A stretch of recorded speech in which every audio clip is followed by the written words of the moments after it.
आप एक पेशे से वकील हैं और जिस तरीके से उत्तर प्रदेश की जो योगी सरकार है उन्होंने एक नया विशेष सुरक्षा बल का गठन किया है, जिसके तहत यह बताया जा रहा है कि बिना वारंट और किसी तरीके से तलाशी ली जा सकती है और उसमें जो कोर्ट है वो भी हस्तक्षेप नहीं करेगा उसके अंदर में। तो मतलब इस तरीके का जो सुरक्षा बल का जो गठन करना है उत्तर प्रदेश सरकार की तरफ से, इसके पीछे का मतलब बातें क्या होंगी, क्या निर्णय लेकर के इस चीजों को लाए हैं?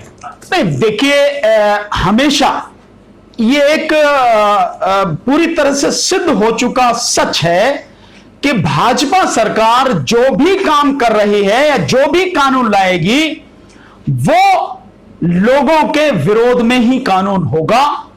इस देश के संविधान के द्वारा लोगों को दिए गए मूल अधिकार को खत्म करने का ही कानून होगा और कुछ नहीं होगा।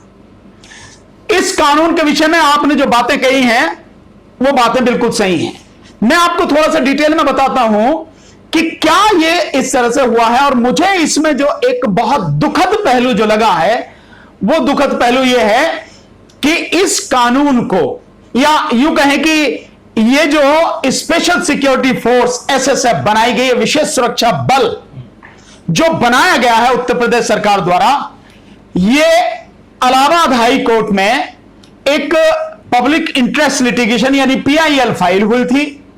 उस पीआईएल में यह कहा गया था कि हाई कोर्ट वगैरह की सुरक्षा के लिए एक बल बनाया जाना चाहिए जो वो बल जो है इनकी सुरक्षा वगैरह करे, क्योंकि उसमें पिछले दिसंबर में एक जो घटना घटी थी उसको आधार लेकर ये रिट फाइल की गई थी, पीआईएल फाइल किया गया था।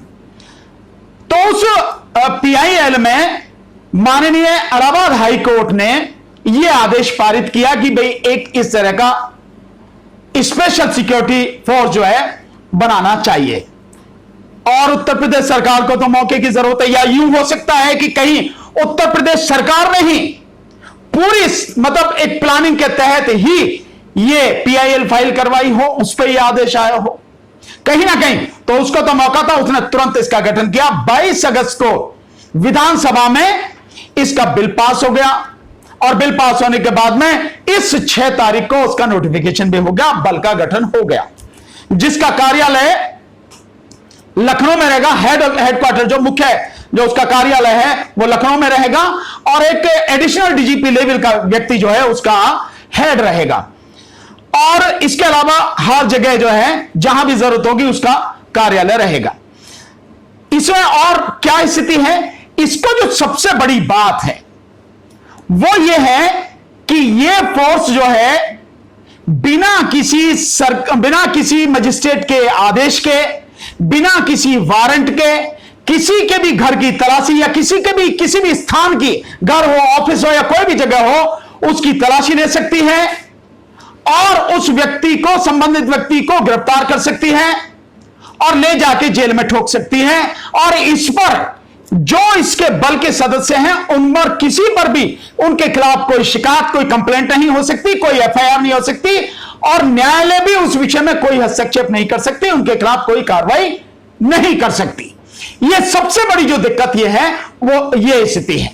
अब आप एक बताइए कि जो पिछला रिकॉर्ड रहा है भाजपा सरकार का, चाहे वो केंद्र की हो चाहे प्रदेशों की हो, उनका रिकॉर्ड यह रहा है। वैसे तो सभी सरकारों का यह रहा है कि जो उनके मन में आता है वैसे कानून बनाती हैं और जनता को वो जैसे चाहें वैसे तंग और परेशान करती है। चाहे वो कांग्रेस की सरकार रही हो चाहे भाजपा की सरकार ने सारी सीमाएं तोड़ रखी है। अब होगा क्या, जो भी उनके राजनीतिक विरोधी हैं, जो भी उनके खिलाफ सामाजिक कार्यकर्ता आवाज उठा रहे हैं, चाहे वो पत्रकार हैं, चाहे वो साहित्यकार हैं, चाहे वो कवि हैं, सामाजिक कार्यकर्ता हैं, राजनीतिक व्यक्ति हैं और चाहे कोई भी ऐसा साधारण व्यक्ति है, अगर सरकार की गलत नीतियों को जनता के सामने ला रहा है, सरकार द्वारा किए जा रहे घोटाले या शासन प्रशासन में लगातार हो रहे घोटाले और शासन प्रशासन की जो गुंडागर्दी है जो चल रही है, बेगुनाह लोगों को एनएसए में और यूएपीए में जैसे फंसा के बंद किया जा रहा है जेलों में और सड़ाया जा रहा है, सालों तक सड़ाया जा रहा है, इन सारी स्थितियों के विषय में जो भी कोई आवाज उठाएगा, ये सारा जो कानून है या ये जो फोर्स बनाई गई है उनके खिलाफ इस्तेमाल होगी, जातिगत आधार पर भी इस्तेमाल होगी और सांप्रदायिक स्थान आधार पर भी इस्तेमाल होगी। मैं अब इसमें मुझे सबसे बड़ी दिक्कत क्या है कि ये इलाहाबाद हाई कोर्ट के PIL में आदेश के बाद बनाया गया, तो मैं समझता हूं सबसे बड़ी जिम्मेदारी इलाहाबाद हाई कोर्ट की है कि इलाहाबाद हाई कोर्ट इस सारे को जो ये कानून बना है जिसके तहत ये बल बनाया गया उसको देखे, उसकी बाकायदा स्क्रूटनी करे, उस पर चर्चा करे और बाकायदा ये कहे कि इसको न्यायिक हस्तक्षेप से या न्यायिक जांच से या न्यायिक जुडिशियल स्क्रूटनी से बाहर क्यों रखा गया है। आखिर किस चीज की जरूरत है, किस चीज का डर है, क्यों चाहती है ये कि वो न्यायालय की परिधि में ना आए, न्यायालय उसकी जांच पड़ताल ना कर सके, न्यायालय उसका ट्रायल ना कर सके और कोई भी व्यक्ति, कोई भी आपके सामने वो सारे के सारे जो उसमें फोर्स में जो भर्ती किए जाएंगे वो क्या संत किए जाएंगे, सारे के सारे भर्ती, वो सारे के सारे सन्यासी होंगे क्या, वो सारे के सारे सत्यवादी होंगे, वो मानवता के गुणों से परिपूर्ण लोग होंगे या जिस तरह की फोर्सों का रिकॉर्ड रहा है वो उस तरह के भी व्यक्ति हो सकते हैं। क्या होगा, इसका मतलब यह है कि वो जिसको चाहेंगे उठाएंगे, चाहे वो जाति के आधार पर हो, चाहे धर्म के आधार पर हो, संप्रदाय के आधार पर हो और उनको जाके जेल में ठोक देंगे, तोड़ेंगे, पीटेंगे और उनका चाहेंगे तो एनकाउंटर भी कर देंगे। फोर्स इसलिए बनाई गई, आखिर जरूरत क्यों है। और देखिए एक स्थिति यह है कि जब यह कहा जाता है कि यह कहना था इस फोर्स को बनाने के विषय में कि जो PAC और जो वो जो है आपकी जो लोकल पुलिस है, ये लोकल पुलिस इन संस्थानों की, यूं कहो कि कोर्टों की, हाई कोर्टों की जो वहां के विशेष लोग हैं उनकी सुरक्षा करने में समर्थ नहीं है, वो उस तरह से प्रशिक्षित नहीं है। अगर वो प्रशिक्षित नहीं है तो दो चीज आप करें, एक तो अपनी फोर्स को ही आप गाली कह रहे हैं, आप कह रहे हैं कि आपकी जो पुलिस फोर्स है और आपकी जो PAC है वो निकम्मी है, किसी काम की नहीं है, क्योंकि जब सुरक्षा नहीं कर सकती तो फिर किस बात की फोर्स, तो आप अपनी फोर्स को निकम्मा करें। और निकम्मा अगर बनाया तो कितना बनाया आपने। दूसरा, अगर वो फोर्स प्रशिक्षित नहीं है तो आप उनको प्रशिक्षण दीजिए ना, आप कमांडो प्रशिक्षण दीजिए उनको, एक से बेहतर उसमें से आदमी निकालिए, लोकल पुलिस में से निकालिए, PAC के जो लोग हैं उनमें से निकालिए, उनको प्रशिक्षण दीजिए। आपको अलग से बनाने की क्या जरूरत पड़ रही है, क्यों जरूरत है आपको अलग से। और न्यायिक जो है उसमें कोई जांच पड़ताल नहीं होगी, कोई हस्तक्षेप नहीं होगा, इसकी क्यों जरूरत पड़ रही है। तो इसका मतलब साफ है कि आपके मन में जो आएगा, जो गुंडागर्दी करना चाहते हैं, जिसको आप मारना पीटना चाहते हैं, उसके लिए इस्तेमाल करेंगे जो हो रहा, क्योंकि सब कुछ सामने है। UAPA का आप गलत इस्तेमाल कर रहे हैं, NSA का आप गलत इस्तेमाल कर रहे हैं, डॉक्टर कपिल जैसे एक निर्दोष और बेहतरीन डॉक्टर और इंसान को आपने 8 महीने उसमें जेल में सड़ा दिया, उससे पहले उनको जेल में सड़ा दिया। तो कौन किस बात के लिए होगा, कौन जिम्मेदार है इसके लिए कि लोगों की जिंदगी इससे बर्बाद नहीं करेंगे आप, या आप उनके खिलाफ द्वेष और दुश्मनी की भावना से इसका इस्तेमाल नहीं करेंगे। ये जो सारी चीजें हैं वो सबसे बड़ी दिक्कत इस कानून में है। और मेरी समझ में नहीं आता कि जब आपके पास ऑलरेडी UAPA है, आपके पास में ऑलरेडी NSA है, इसकी क्या जरूरत है, आपने वैसे ही सब कुछ कर रखा है। दूसरा, एक चीज और है इसमें कि जो इसको बनाया जा रहा है वो बनाया किस बात के लिए जा रहा है, कहा जा रहा है कि CISF यानी सेंट्रल इंडस्ट्रियल पुलिस फोर्स, उसके हिसाब से उसी की तर्ज पर इसको बनाया जा रहा। और रक्षा किसकी करेंगे, सरकार कह रही है high court, Allahabad high court और उसकी लखनऊ बेंच जो है, लखनऊ हाई कोर्ट, वहां उनकी आप रक्षा करेंगे। जो डिस्ट्रिक्ट कोर्ट हैं, अदालतें हैं, जिला अदालतें हैं, उनकी रक्षा करेंगे। आप जो धार्मिक संस्थान है उनकी रक्षा करेंगे।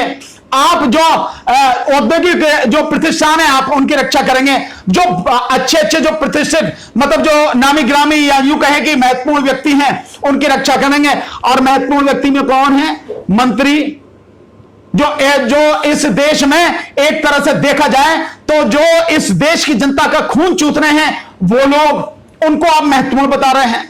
और जो आप कह रहे हैं कि बैंकों की सुरक्षा करेंगे, तो भैया बैंकों की सुरक्षा करने से होगा क्या, बैंक तो बर्बाद कर दिया मोदी जी ने, रहा तो कुछ है नहीं, तो बैंकों की सुरक्षा की क्या जरूरत है।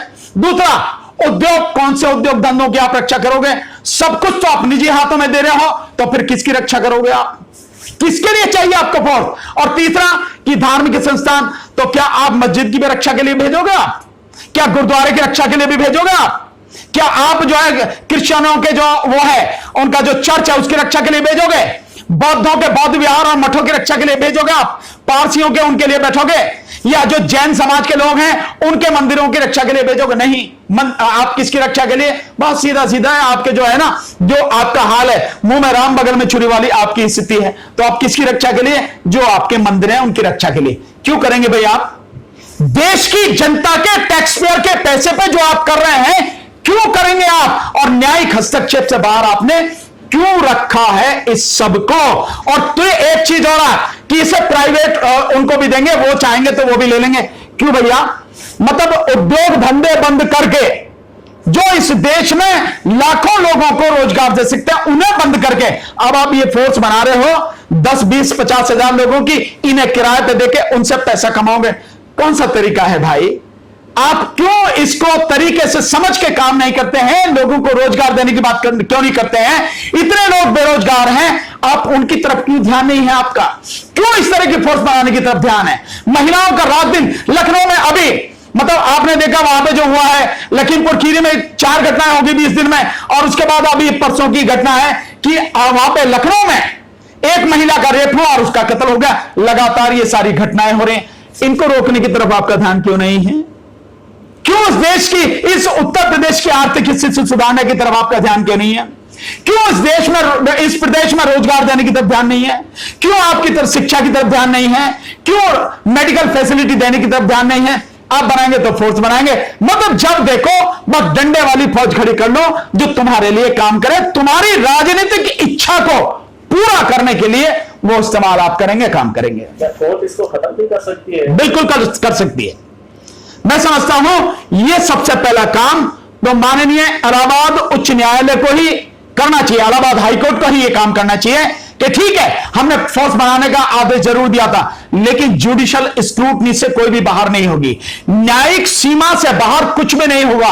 न्यायालय को पूरे अधिकार होंगे हस्तक्षेप करने के, और अगर उनमें से कोई भी सदस्य, कोई भी अधिकारी उस फोर्स का गलत करता है, गैर कानूनी काम करता है, संविधान के विरोध में काम करता है और बेवजह लोगों को परेशान करता है, एनकाउंटर करता है, मारता पीटता कुछ भी करता है, उसके लिए अदालत उसमें हस्तक्षेप करेगी और उनको सजा देने का भी हक अदालत को होना चाहिए। ये काम तो पहले मैं समझता हूं इलाहाबाद हाईकोर्ट को ही करना चाहिए। और अगर इस बात को सरकार नहीं मानती, इसमें ये चेंज नहीं करती है, तो इसको उसे खत्म कर देना चाहिए, इस कानून को, इस एक्ट को, इस फोर्स को खत्म कर देना चाहिए। और नहीं होता है तो मैं समझता हूं सुमोटो लेके माननीय सर्वोच्च न्यायालय को यह सब काम करना चाहिए। मैं बहुत विश्वास के साथ कह सकता हूं कि यह मसला, इस फोर्स के गठन की सारी प्रक्रिया, सब कुछ माननीय सर्वोच्च न्यायालय के संज्ञान में जरूर होगा, उन्होंने जरूर देखा होगा, उन्हें जरूर पता होगी। तो ऐसी जगह, और इससे क्योंकि जो संविधान के द्वारा प्रदत्त मूल अधिकार हैं, फंडामेंटल राइट्स हैं, उनका हनन होगा, उनके हनन होने की पूरी संभावना है, होगा निश्चित रूप से।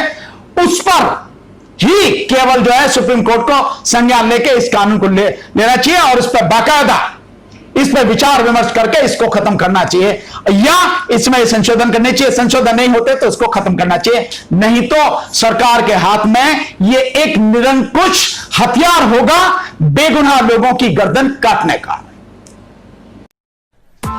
Press the bell icon on the YouTube app and never miss another update.